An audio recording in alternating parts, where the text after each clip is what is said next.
कल तक जो घर सुकून था आज वही घर कैद लग रहा है।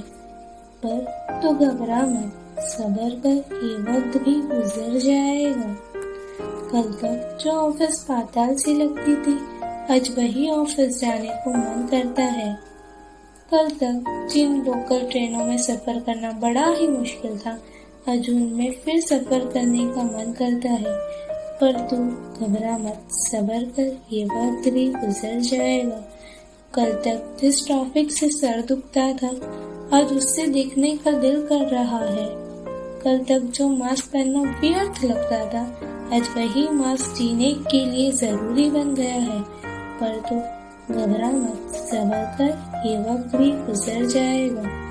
लड़ेंगे हम ये जंग साथ मिलके, मास्क और सैनिटाइजर्स को अपने शस्त्र बनाकर। जीतेंगे हम ये जंग हमारे डॉक्टर्स, पुलिस और सफाई कर्मचारियों की मदद से।